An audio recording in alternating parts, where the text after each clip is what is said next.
Good evening, everybody. No. That didn't work. Good evening, everybody.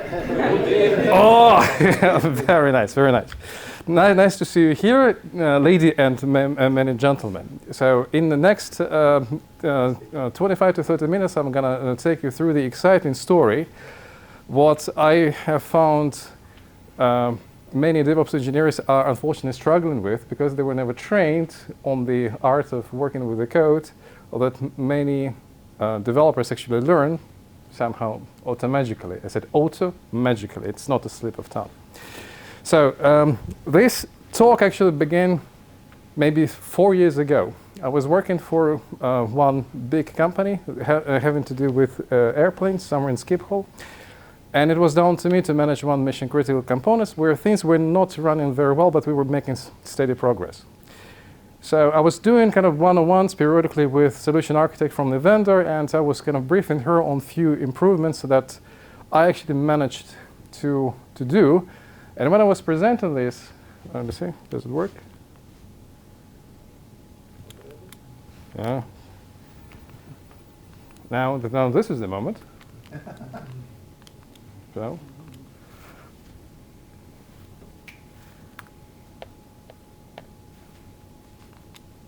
Now it works. So when I was presenting this to her, I thought, well, I'm telling to her such an obvious thing, so she will laugh me out. And what happened then was actually amazing, because, well, she's from the East Coast and she just exploded. So, Alex, you've done such a breakthrough, you know, we have to tell this to other customers. Can you write a user story out of it? Well, not a user story, but the success story, and actually you still can find it on the internet. And as we were writing this, I was amazed when we ran the calculations. It turned out that application one very simple development technique has quadrupled the performance of the team. I was like, wow, I didn't know that at the time that good. And after that, I have stumbled upon multiple organizations and multiple teams with multiple contexts, which struggle with exactly the same things. And it kind of brought me to here to share with you kind of the sense of direction. So how to get out of the mess that people tend to get themselves into. So for now who don't know me, my name is Alex. I say that I'm a solution architect. And what this means, I do exactly like this. I help teams to get out of the mess in most efficient way. Here is the QR code to my LinkedIn. So I think we will share the slides, but if you want to, you can always find me on, and link in with me and let's talk about software and DevOps. Now going back, coding. Well, actually, the things don't run very well in IT. It's not a new thing. Have you heard about this exciting book, Death March by Edward Jordan? Well, the thing is, if you look at the date, it was published in 1999. And most of the things what written in these books are actually true about management, so we didn't evolve. You know, because this book actually comes from 20 years of pain, which started in the 70s. And, it's an interesting thing. However, what I have noticed, there is yet another flavor of death marches that occur in DevOps operations, which this book doesn't cover. It has to do with how people treat actually code. And this reason is quite amazing. I personally think that the people treat code as an asset, and they couldn't be more wrong about it. Yes, people treat code as an asset, and this is not correct way. Intrigued? Let me take a step back. So, who have heard about the term wipe coding? Okay, so who is wipe coding at work? Okay. So the thing is, the fact that we don't need software developers has been floating around for quite some time. The latest one that has a decent story is from at least 10 years ago. 10 years before it, when Google came out, it was exactly the same story. So the Google will replace software development. But guess what? What we know, the opposite has happened. So what's going on? Well, people who see that what developers do, the developers do blip, blip, blop, blop, and then produce the code. And they think that this is what happens. But no. Something else is going on.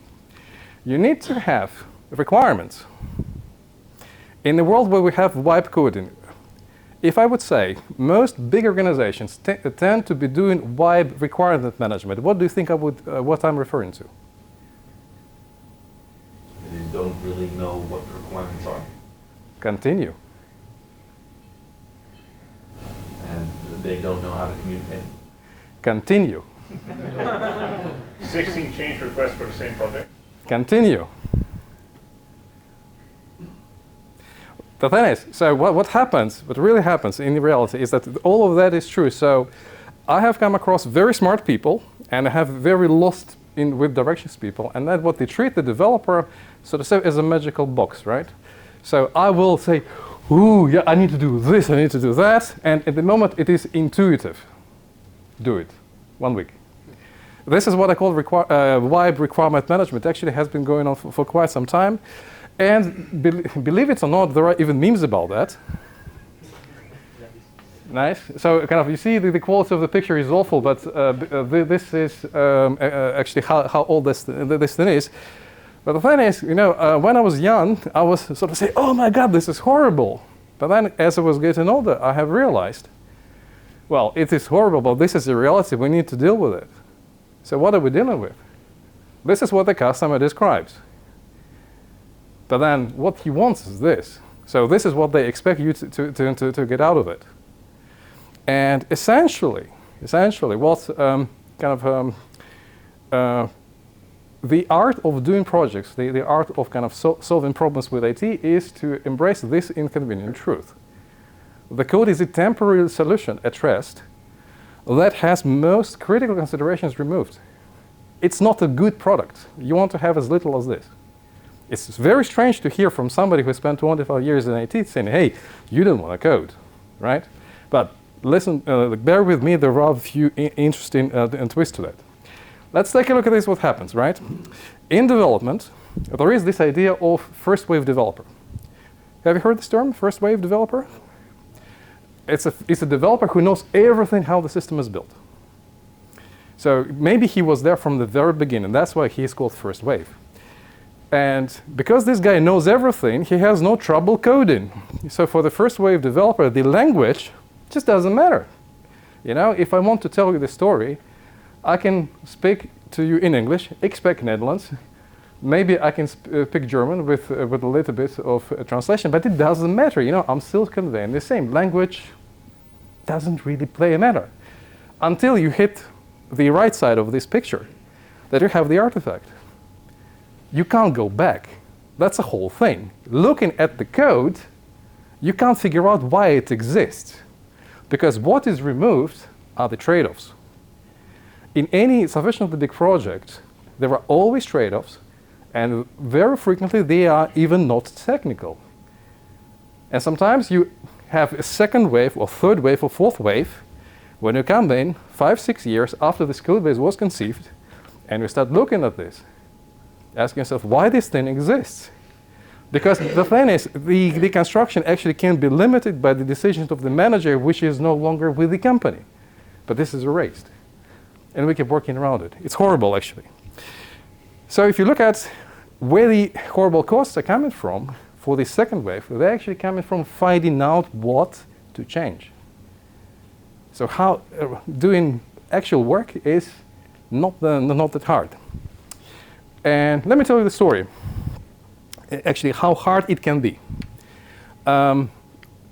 It was 2017, I think. I came to one client who said, well, we want to improve the quality of our API economy that we're producing. I said, okay, let me take a look at your API management team. I look at them and said, well, they're doing only API operations, they're not doing management part, but okay. Next day, I was looking at, I had one-on-one with my hiring manager, and he asked me, well, what have you seen? Well, I explained, well, I said, they do this and this and this. Well, I see that you have a team which does operations. He said, no, we do development. I said, what have I missed? Because in order to be a development team, you need to do development work, right? He said, no, this is it. We do operations, but we think that we are developers. I said, okay. So then what's the point? And then he mentioned a thing that kind of struck me dead. He said, well, we guard this product. I said, okay, I've never heard this story, but what do you guard it against? And he got very mad. So for me, it was like, how can a piece of the customer within the first 24 hours of being hired? But then what I'm telling you is that, well, sometimes it's not that hard to come to the point that even your team does not need to exist into which you are hired. This is how badly it can get out of control. And the thing is, it is shockingly common. So if it happens to you, do not think that this is a fate. You're just part of the statistics. So, but there is a way out. A way out is to become a unicorn developer and begin practicing a few interesting things with your mindset. So how do you see the world? And it begins with one interesting point, that outside of your team, nobody cares how beautiful your product is. Because the business wants to capture this big, hairy, audacious goal. For example, they want to sell more things, they want to make more money, they want to expand the customer base, you name it. The IT system for them is only means to an end. They need this to run. And infra is just a part of it. Well, it is inconvenient truth, but we need to take a look at the broader picture that means to an end needs to be continuously deployed. We need to have a well thought of the pipelines, right?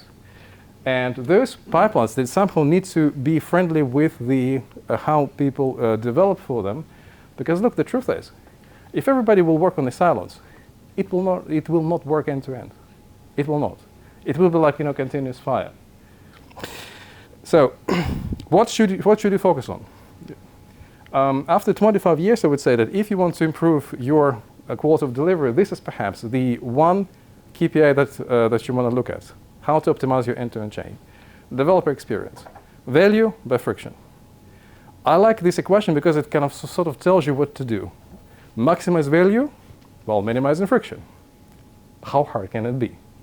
Well, it turns out very. Otherwise, I wouldn't be standing in front of you here. I want to ask you the question. Let's say you are hired to improve a situation on things where a lot of things are broken. Developers are not getting a good deployment platform, and process of requesting is total waste. You can attack only one part of this equation. Where would you begin? Who thinks they will start by increasing the value? Can you guys raise hands? Okay, nobody's raising hands. Interesting. So does it mean that you will start working on reducing friction? Okay, so you guys are not convinced. Who is not convinced? All right. Look, the thing is, if you ask my opinion, then probably you need to start by increasing the value, but it's not the right moment to start.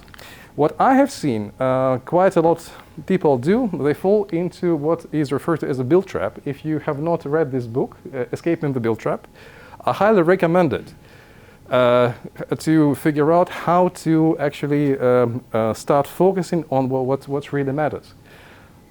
The build trap refers to a situation with the projects where people kind of continuously build, but the more they build, the worse it becomes. Who has experienced something like that? You are in the build trap. You need to do it. So kind of, it's product. It's not even tech. It's product. It's a definition of work which you need to do. But then, even if you have good products, so how do you arrange your work? In development, it's surprisingly, there is a default answer to that. Wake up any solution architect in the middle of the night, and probably they will give you these 5 bullet points. Well, of course, I will not be diving into this. It is kind of very broad subject. It will take years of practice to let it learn. Let's take a look at this. Technology excellence. And I want to put it one thing. Every solution architect worth the salt of its nipples will tell you, you build to change.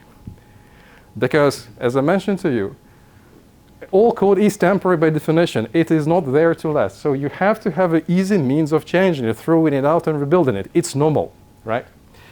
So what stops DevOps, typical things, from actually being technologically excellent? And right now I'm speaking from my personal experience. If you will be triggered, that's great. So if you're not, then you're lucky, right?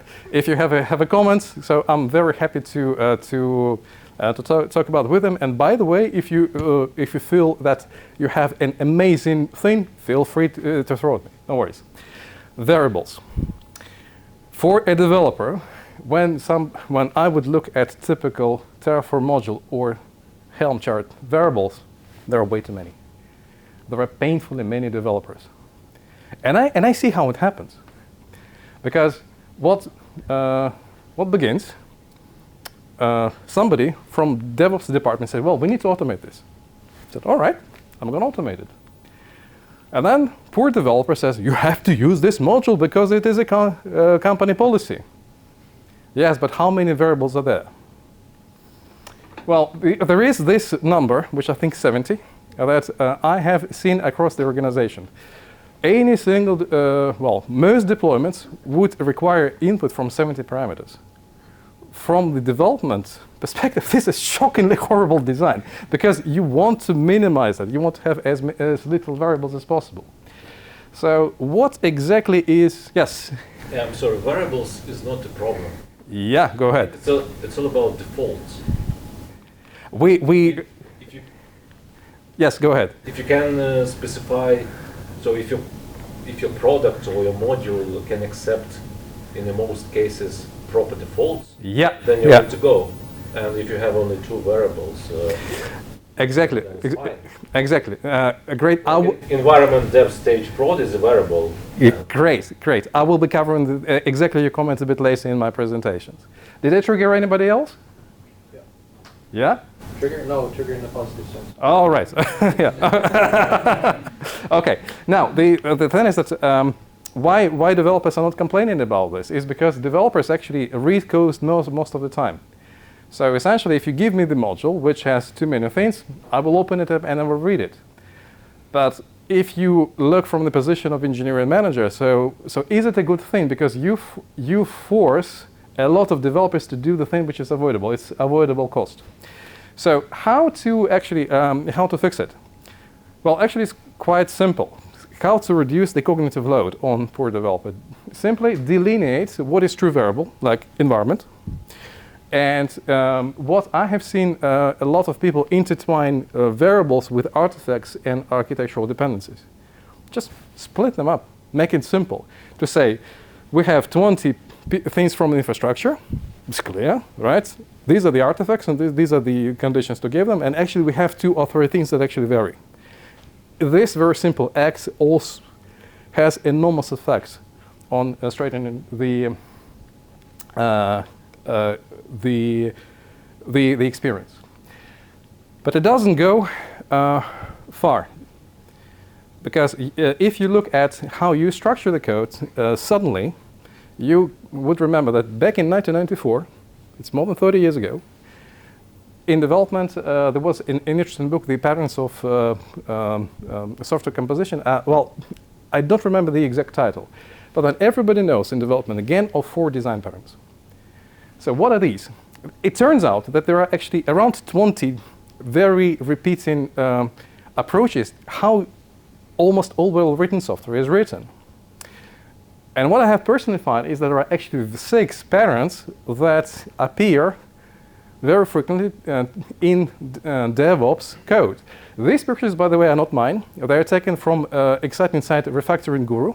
So if you Google it, you can find it. I do encourage you to read it. They have brilliant material with explanations. And the thing is, in my experience, the single most underused design pattern is facade. What does it tell?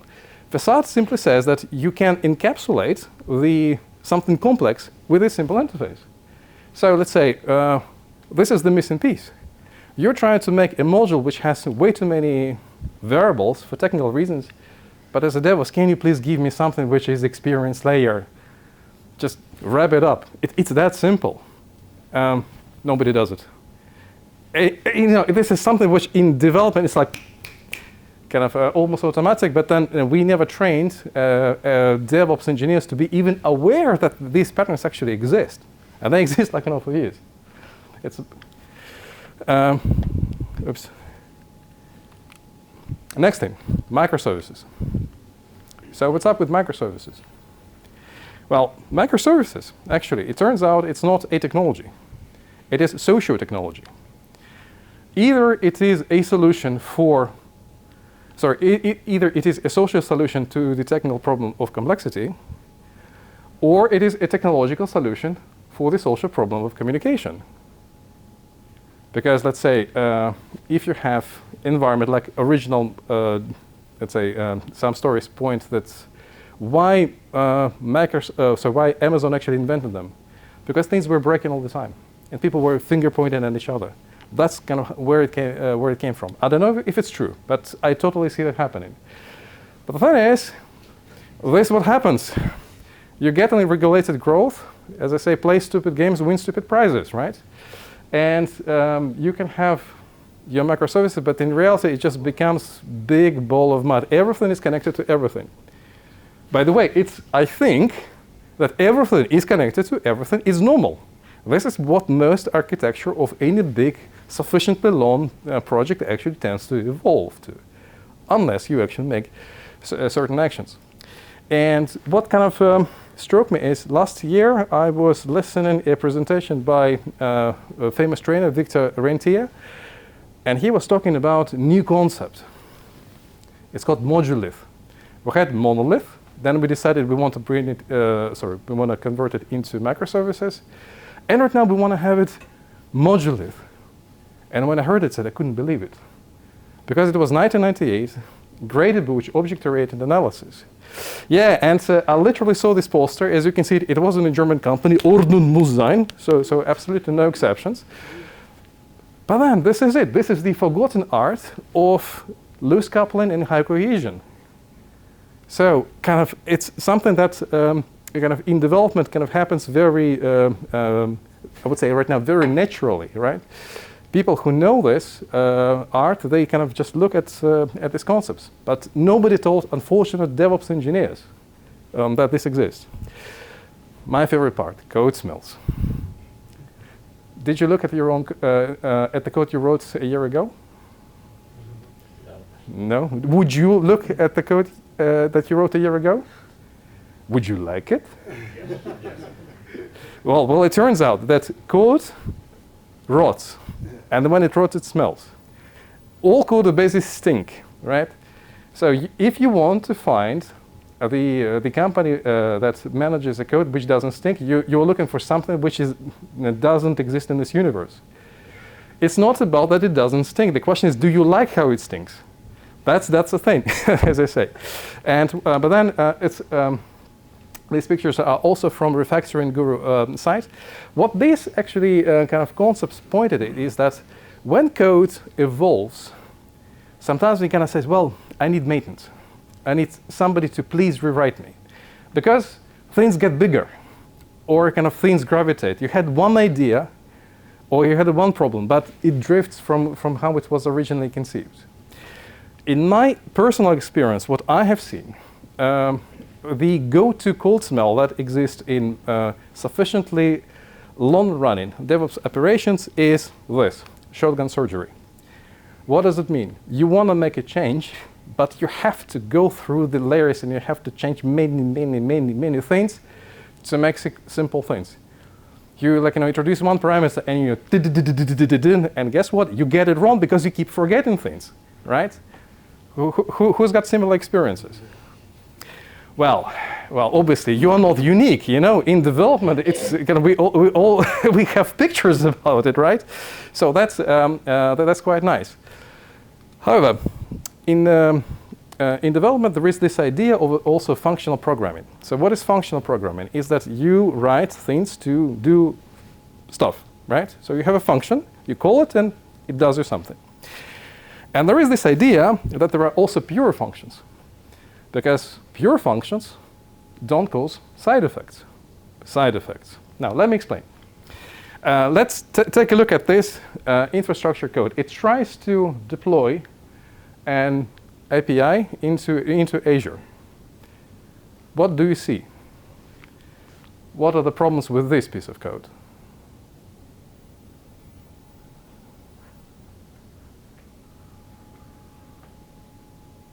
You can use ChatGPT if you want.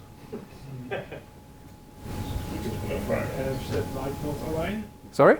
Different elf variables that might or might not align. All right, okay. Continue. There's a slash in the display name which can, if there's a slash in a class, it can also break. Right, okay.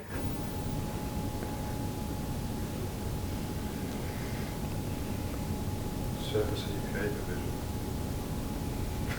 Right, okay, look. The hint is here. It is implicit or inappropriate side effects. So look, you have a module that will only place the thing that which you want into specific instances. Only place in specific instances. You're right. It can break certain things, but then this is a sort of side effect. So, and then what I have seen is that the way most code written by inexperienced DevOps engineers, it's actually full of it. So you call one thing, and then it does things under surface, which first of all is easily forgotten, very easy to miss. It's probably never tested, and yeah, it's the source, endless source of grievances. And by the way, it's endless source of jobs. So what I'm telling you right now is very bad for economy, right? So, but then the question is then, even if you would want to refactor it, should you? If you ask me, well, to know the answer, you need to go to the future and come back, because the question is, what will be in 3 years? Now, what I will introduce you to perhaps the thing that will blow your mind. We have, in development, after 50 years, figured out on one thing, that it depends. We make up the rules, but there are circumstances where you need to break the rules. And one of them, which begins to contradict everything I told you before, is the principle of Y.A.G.N.I. Who have heard about that? Okay, no, not too many. The principle says you ain't gonna need it. So it comes from, let's say, the early days when the software development cycles were long and people were requesting everything. Things that they needed and most things they didn't. And then it was actually pioneered by Ken Beck, one of the let's say authors of extreme programming, that you actually do not need to code things that are not immediately required. This is where it comes from. And in the late 90s, it was like a revolution. So how come you do not build for the future? And people were saying, well, you have to do the simplest things that can possibly work. That's what the whole thing's all about. And when you write the user stories, they need to meet the invest criteria. By the way, have you heard about the invest criteria? Okay, so it looks like we need to have a completely different session of how to do Scrum properly, because people don't know it. Invest criteria stands for individual, negotiable, valuable, estimable, specific, and testable. Well, I don't want to spend time on this. If you want to, I will be happy to give you these answers. But the idea is, keep your story small and focus on the value, because this guy, John Carmack, who wrote Quake, everybody played Quake in the room? All right. Once said, it's architecting for something that you don't need almost never turns zero positive. Almost never. Just be brave to do it.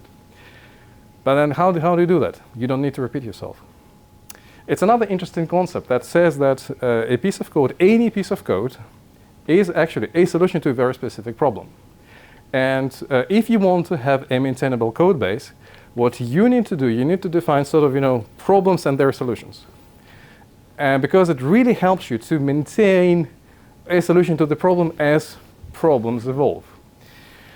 The original intention is to reduce the duplication of the code, but then there is a contradiction in this rule itself. Some duplication is actually good and necessary.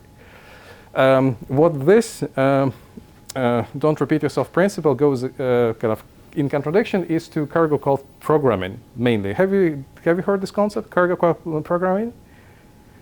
Some people did, some people didn't. Well, let's say if you take a junior developer and he finds something and he copy pastes without understanding what the code is doing. Well, kind of, it was the early days of web development, but still the same. Well, the danger is, if you don't do it, you end up with repeated things across your code base that you don't remember, they're not tested, and it's like endless source of bugs.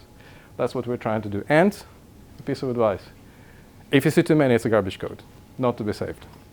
We're starting getting closer to the end. So kind of what are the, second from the last point that I want to share with you, solid principles. Have you heard about that? Anybody? All right, okay, so then I can actually go very quick here. What is the one thing that I see in practice that goes not optimal? People try to invent one solution for everything. And this is especially true in big corporate environments. But then the thing is, if you try to invent one solution that fits everybody, you actually invent a solution that fits nobody in particular. That's the whole thing. So, and then the list of substitution principle applied to DevOps. It's probably my phone. It's yours. Yeah. Just, just if you take it back and to take it outside, that's fine. Yeah. Yeah. Yeah. So, list of substitution principle. You have a pipeline, but then you need to be able to replace parts of the designs without consequences. For example, that's really annoying. Maarten, can you take the bag outside? Yeah. Let's say you want to do 5 deployments a day. Well, that's fine, yeah. No problem. What about 5 deployments an hour? What about 50 deployments an hour? What about 500 deployments an hour, right? So those are very different things. And you need to have one pipeline where you need to swap things in and out. And finally, what does this whole thing prevent? Solid prevents descending into clickers of DevOps. This is actually a very painful thing because the moment you start seeing that the engineers do not follow these rules, they start making exceptions, small exceptions. A suboptimal thing here, suboptimal thing there, and then your self-service is not really self-service. You need to have to ask 3 tickets for somebody to do the setup so that you can run something, right? Well, it happens. Well, I hope it doesn't happen to you, but if it does, you're part of the statistics, right? So let's try to make the world better. And finally, what I was promising, convention over configuration. What this thing goes about is that we need to remember that people are also part of a solution. And whenever we automate, we never automate in vacuum. It's all about mental picture. So you code to the mental picture of people who are around. And if you say, well, I do not want to astonish people. Let's say if we have the org, which says, we do REST service. So let's just do something that we all understand, right? So, and the reason why it exists is that if you want to go for a lot of explicit configurations, you end up with a lot of the boilerplate code.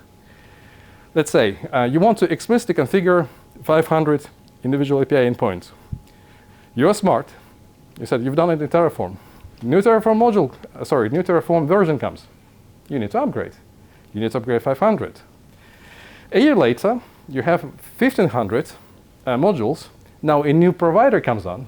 Now you need to upgrade 1,500, right? If you keep doing this boilerplate, it kind of sucks in the energy out of you. So, and that's what convention over configuration says. Remove all the code that you can get away and replace it with convention so that you don't have to maintain it. So far, I hope it makes sense. So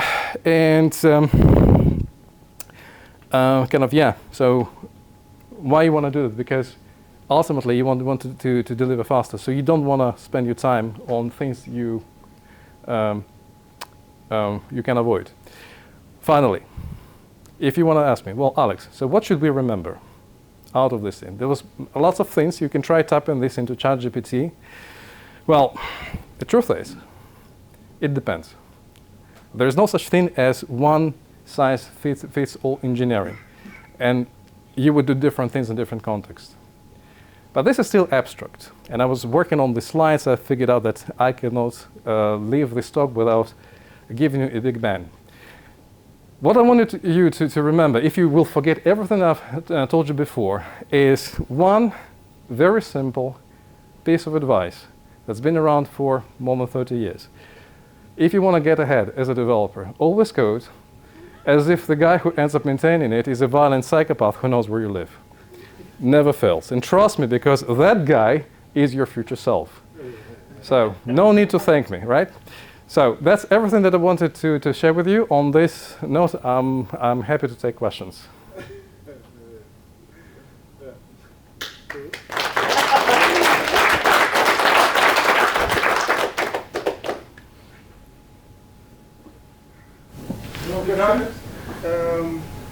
I'm all for smart engineers. Yeah. What's the role of a product owner in the story of getting the right requirements? So I don't fully agree that an engineer should have pushbacks to stakeholders. I think Yeah. it's also the product owner who has to have a clear requirement, right? Absolutely, absolutely, yes. So, the product owner plays absolutely crucial role in a well-functioning product organization.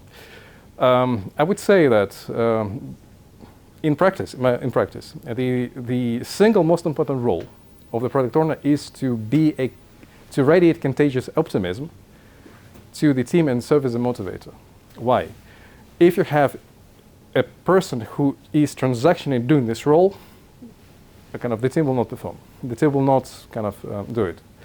And also indeed the role of the product owner is to have clarity about the value. So how should I put it? It's always pleasant to work with a guy who is not technical, but who is able to explain why he needs it and he's passionate about it. And if he's more technical or less, that's fine. But then this is the thing. So to explain why are we doing this? To whose benefit? To whose benefit is this? And be able to to maintain this proper conversation with the engineers. And of course, the role of the product owner, in my opinion, is to align stakeholders. Because if you say that there is, let's say, complex organization, there are different interests in different parties, the role of the product owner is to have the agreement. So what do we need to do? What is the goal? So that is, I would say, the single most important contribution that a well-functioning product owner will bring to the table. And then, of course, he will have a conversation with the team how to do it or how not to do it. Have I answered your question? Yeah. So the picture you showed about the customer wants and what was built. Yeah. It's actually also the role of the product owner, right? To have the right context for that. Correct. Thanks. Yeah. How do you get people out of private code programs? Well, this is a very difficult question. The thing is, because it speaks to intrinsic motivation of individuals. Let's say, I would say that if this is your job to get people out of it, no? It's not my job. No, yeah. I'm curious. Okay. See it a lot, but all right. how do you help these people? All right. Okay. So, you want to give an answer? I think the best way to do it is use code review, for instance. So you have I just know that code exists. Yeah. I don't actually interact with it that much. Yeah. I just know it exists over there. Yeah. See it? Yeah. Okay. But the thing is, one side is psychological, right? So if someone wants to just copy-paste things, then it's something they do. But I think the thing is, it's more often it's juniors. And so you need someone else to say, look, this is, you even understand what you're doing, right? So if you do code review, then you challenge each other a little bit, okay, do you really know what you're doing? And if you don't, then exactly. so do something about it. Exactly. There are two elements here. If we talk about, let's say, people who grow, The first one is having a clearly communicated goals for the team itself. This is more kind of a task that would fall on the shoulders of the engineering manager to say, well, how much the team should perform. What I have observed is that people who are new to a profession, they do not have any idea how much work should an engineer turn over. Let's say, kind of, if you want to create, let's say, a module that trivially wraps kind of few resources, how long should it work? 1 day, 1 week, 1 month? And then if you don't know. And the second one is, this is what I'm sorry, I didn't catch your name. Stephen. So what Stephen have just correctly said, feedback. So it needs to be communicated constructively to people. Say, hey, look, this is what you need to do. Otherwise, indeed, it's like it's going to be a situation with a free fall. So if it is socially acceptable with him to do this, and if people do not feel that well, they need to do a better job, nothing will happen. Feedback sets the bar, kind of. Yes. Yes. Yes.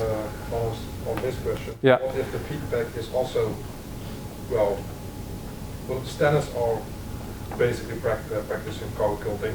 Yeah. And the feedback that the people get is still, well, good job. It's not just one team. Yeah. It's like the whole team is circle. Right. Right. So, Well, more, I think the question is more about yeah. how do you get certain ideas of standardization, for example, Yeah. out of them? Well, you try to explain to them why Yeah. it is basically meaningless Right. to follow it. Right. Okay. It's gonna be a long answer. So, look, you actually touched the how should I put it, the subject that actually I teach about personal efficiency, and what you refer to is to one of the elements that I explain about resistance of the individual to change. Let me give you kind of Reader's Digest for it, and then we can perhaps take it offline because it's worth a separate conversation. There are actually 5 levels of resistance. First one, I don't understand what you talk about. Second one, I understand what you talk about, but I don't have it. Third one is, I understand the problem, but it needs to be solved differently. Fourth one is, solving this problem will create more issues. And the fifth one, procrastination. I know what you're saying, I agree with you, I'm not doing it. So depending on which kind of levels of resistance you see, because this is something of what you describe, you need to pick different strategies. And the thing is, here is that if it's not a straightforward situation, because if the people resist, it doesn't mean that they do not like the job. You know, two statements can be true. You have an engineer who likes his job and he sees that there are unintended consequences and therefore he's resisting. Or you have an engineer who doesn't want to change because, well, he's not motivated and he's resisting the change. And within a team, both statements can be true depending on which individuals you apply. So it is a kind of tricky thing. But overall idea, how to do that, you need to work with the resistance of the individuals. And what works in your case depends. It's always on the other side of the table. Is this answer helpful? Thank you. Okay. Yes. Yes. Yes. At some point you talked about design patterns, Yeah. but was it your point to implement also design patterns in Terraform code, Ansible playbooks, from that perspective? Absolutely. It's very funny because even today I had a conversation with the boss of my boss, and he told me, Alex, you can't believe how many errors did we find in Ansible playbooks simply because nobody bothered to test them.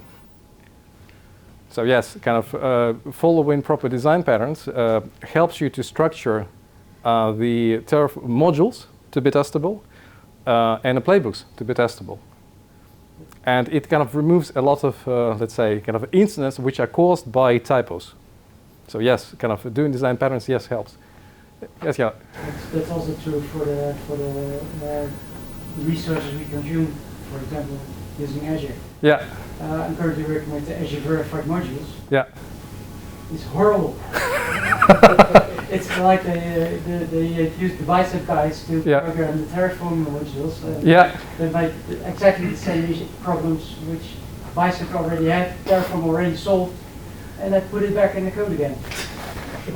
Yeah, this is how humans actually behave. Actually, it does not surprise me, because people always fall on things that they know best. And this is actually what is called the proliferation of constraints. So there's a good expression.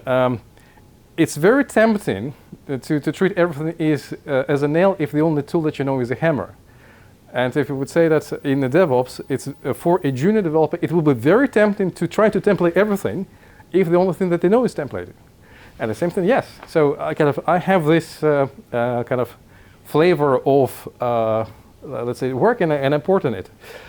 It is actually in the defense of these individuals. This is very a known problem in development, with people let's say jumping between languages, because in different programming languages there are what is called idiomatic code. So how do you write code for different things? And for example, the same problem written in TypeScript would be different from Java, would be different from Golang. And when people switch languages, old habits die hard.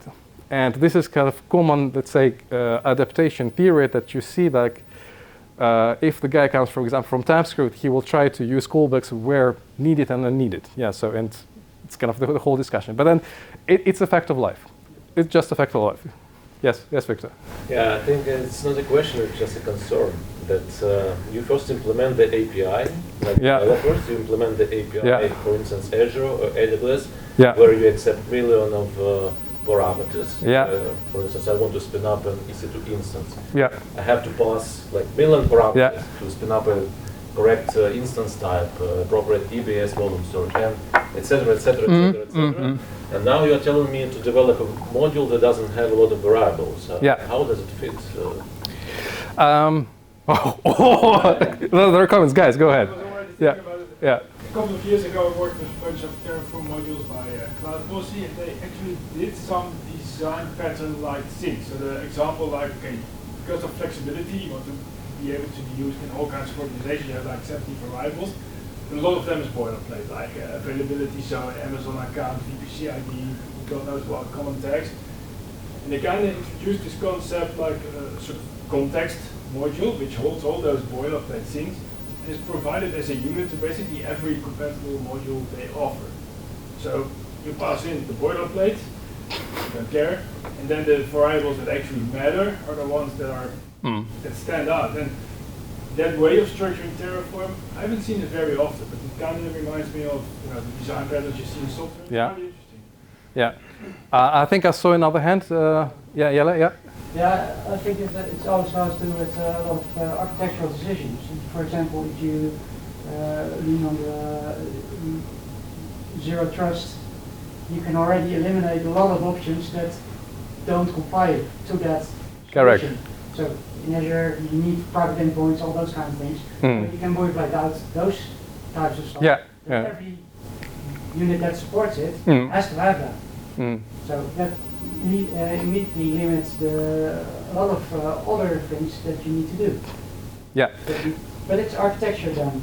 Yeah, but you cannot complain that the open source Terraform module has a lot of variables.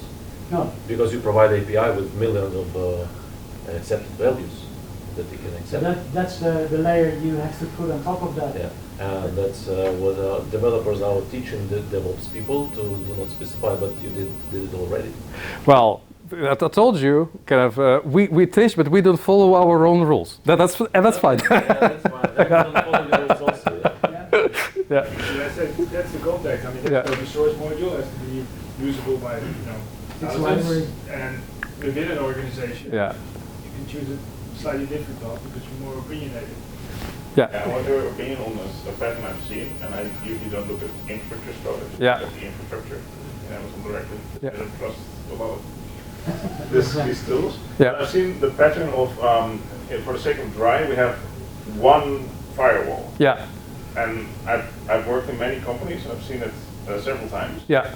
And this is like, we have 300 applications, Yeah. for the sake of D.R.Y, we have one firewall. Yeah. This comes from IAC usually. Yeah. Can I get your take on that situation?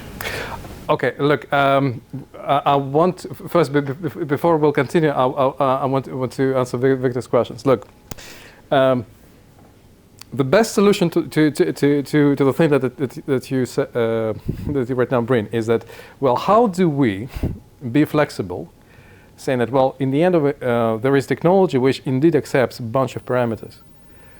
And on the other hand, we want to sort of, limit it. The best solution that I have seen comes from the company Flexport. They had this idea that within their, let's say, infrastructure, they have, you can choose one of 3 tracks. The first one they called Monorail. Least parameters, but most of the things are automatic. You just focus on kind of serverless type of thing. Ease of life, but less flexibility. They have something in the middle which is called paved way in the jungle. It's sort of built with modules where you have, let's say, kind of a bit of the flexibility, but kind of you have to stay on this paved road. You're not allowed to go far. And there's a third one, which is called Jumanji. What they were saying is that you get a paid AWS subscription, and that's it. No help, no support, that's it. Do what you want. But then kind of what they were saying is that if you want ultimate control of technology, you need to have ultimate capable engineers on your team. So that's kind of the best of kind of both worlds that I know for a fact the company was practicing. Have I answered your question? Yeah, sure. Well, I think we have answered during the slides. But okay. Anyway, yeah. So The last was, right. The question about take. Yeah. You see a lot of D.R.Y in infrastructure code. Yeah. People don't want to repeat it. Yeah. But then sometimes these patterns are sort of repeated in the actual infrastructure that's created. Yeah. Like having one firewall for all institutions. Yeah. One security group. And then Yeah. you port 80 on one of them, you actually end up opening port 80 on all of production at once. Yeah. So I've seen this quite a bit. Yeah. And I wanted to get your opinion on this, like what is the cause of this? Because I've seen it multiple times in multiple companies at this thing. Right. Let me. I have. Let me show you one interesting thing. I have a slide that I knew somebody would ask this question. Sorry. No. Just a sec. Sorry. Just bear with me for a second. Where is it? I lost it. Just a sec. It's people who created these security groups, do they even know what is happening on the shop floor? Right? So it sounds like they're like very disconnected. That's my interpretation of it. They have no idea that what implication from their perspective of managing a simple security group, but they have no idea what it means. So you see, my second list. There are a lot of silver bullets in our profession, contrary to famous Ed Brooks statement. And actually, all of them work until they don't. And this is a slide that I initially threw out because I didn't think I will have time to explain it. You see, if you will reduce your problem division of your perimeter to a very narrow field, it is very easy to believe that you are actually doing an amazing job. Typically, by the way, I see it with people who practice Scrum. They kind of focus on Scrum ceremonies, and sometimes it feels like cult-like, right? The same, what you describe is also here. Somebody said, well, let's do D.R.Y. We just focus on D.R.Y, and if we do D.R.Y, then kind of it goes great, right? But the problem is, the world is much bigger. The moment you take a step back, you realize it's not working. So what I want to say is that there are always trade-offs and there are also further consequences. So what is it that you're trying to do? Because you ultimately, you trade something for something. Yes, you have one source control, but then you need to accept the consequences that you do it. Is this what you want? I don't know. So most likely not. So, and this is where kind of we need to start getting pragmatic. So yes, it's good not to repeat yourself, but the standards and the solutions and standardization, it should be to the benefit of some of people who introduce it. If they don't, then probably do something different. So that's the take. Top. Dankjewel. Yeah.